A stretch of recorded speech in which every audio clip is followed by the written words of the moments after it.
سید الشہداء اکرم الشہداء اسد اللہ و اسد رسولہ حضرت سیدنا حمزہ رضی اللہ تعالیٰ عنہ کی شہادت کا واقعہ۔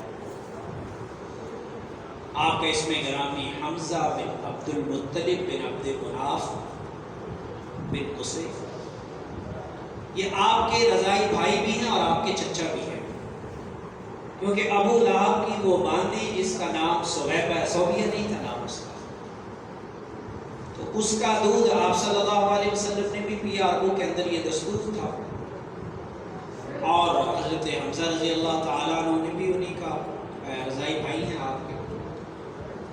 اور ایک روایت میں آتا ہے کہ آپ صلی اللہ علیہ وسلم نے ارشاد فرمایا، قسم ہے مجھے اس ذات کی جس کے قبضہ قدرت میں میری جان ہے، کہ ان کا نام یعنی حضرت حمزہ رضی اللہ تعالیٰ، ان کا لقب ہے اسد اللہ و اسد رسول، اسد شیر کو کہا جاتا ہے، اللہ اور اس کے رسول کے شیر۔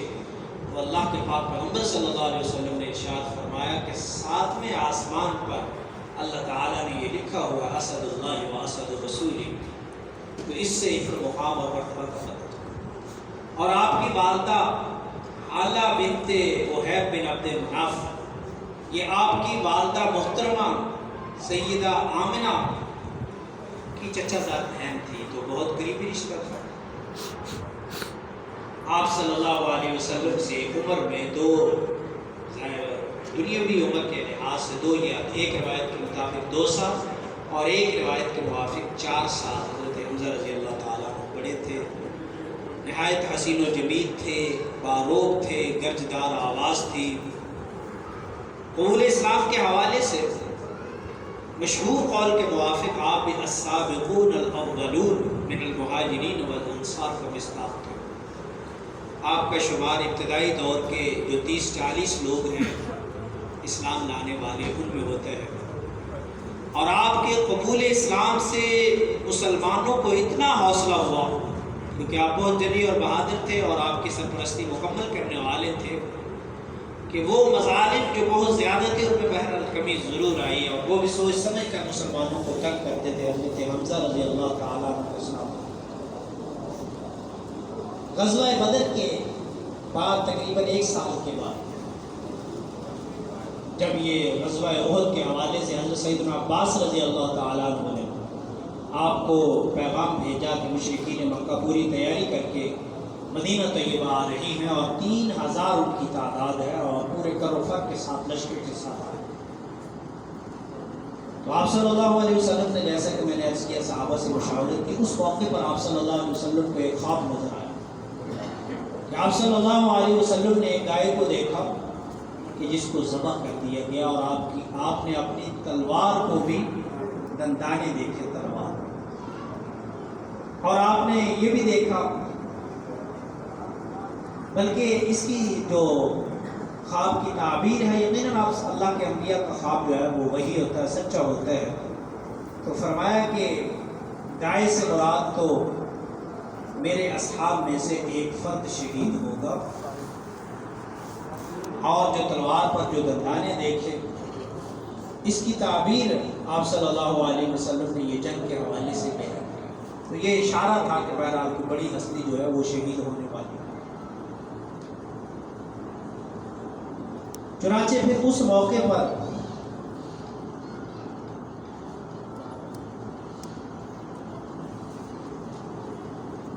کوئی خاتون ہے، ان کے ڈرائیور یہاں بیٹھے ہیں اور وہ باہر انتظار کر رہی ہیں، 143 143 ڈی فیز 5 کی کوئی رہائشی خاتون ہے، ان کے ڈرائیور کہیں یہاں یا جہاں کہیں عمر نامی ہیں، وہ پہنچے اور وہ کی جو انتظار کر رہی ہیں میڈم۔ چنانچہ اس میں جو مشورہ جن کا یہ تھا کہ یہاں مدینہ طیبہ سے باہر نکلیں، اور ان کی رائے یہ تھی کہ اب دشمن خود ہمارے پاس آ رہا ہے اور ہماری تعداد بھی 1000 ہے، تو ان میں حضرت حمزہ رضی اللہ تعالیٰ عنہ تھے، حضرت سعد بن عبادہ تھے، حضرت نعمان بن مالک تھے، اور جلیل القدر صحابہ اس طرف تھے۔ تو آپ نے پھر اسی کے موافق مشورہ عمل کیا، اور آپ صلی اللہ علیہ وسلم کی رائے بہرحال یہ تھی کہ مدینہ طیبہ میں، اور آپ نے یہ بھی فرمایا کہ جو بچے ہیں اور عورتیں ہیں ان کو چٹانوں کی طرف بھیج دیا جائے مضبوط کسی پناہ گاہ میں، اور خود جو لوگ ہیں وہ مدینہ طیبہ میں رہے. لیکن اس مشورے کے بعد پھر آپ نے فرمایا چلو.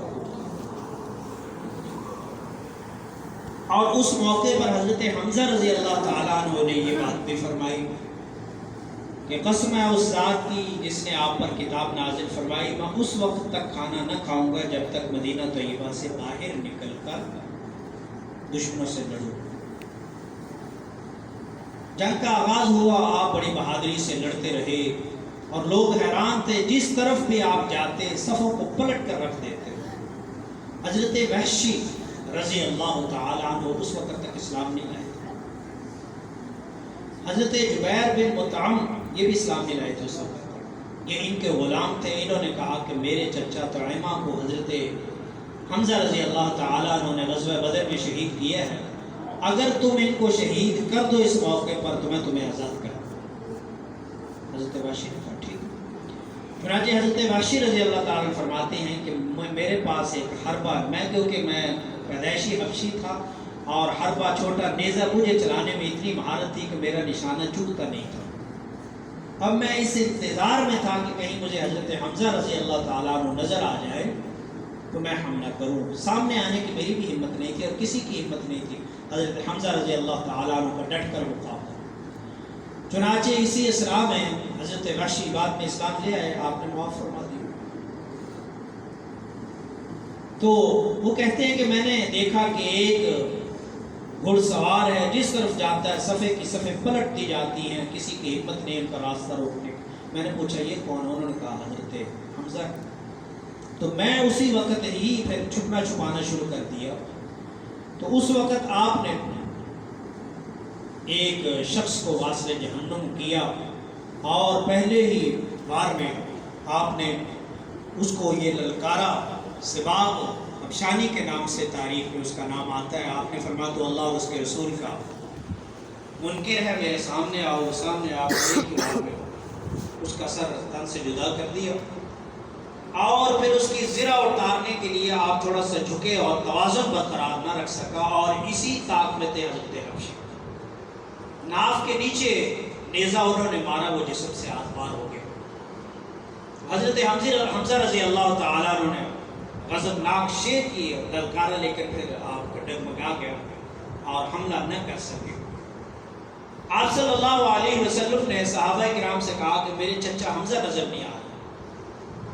چنانچہ پہلے کسی اور صاحب کو بھیجا، پھر حضرت علی رضی اللہ تعالیٰ نے گئے، دیکھا کہ عجیب صورتحال ہے. وہ قلب اور دل جو اللہ اور اس کے رسول کی محبت میں دھڑکتا تھا، اس کو جسم شک کر کے، سینہ شک کر کے ریزہ ریزہ کر دیا گیا تھا.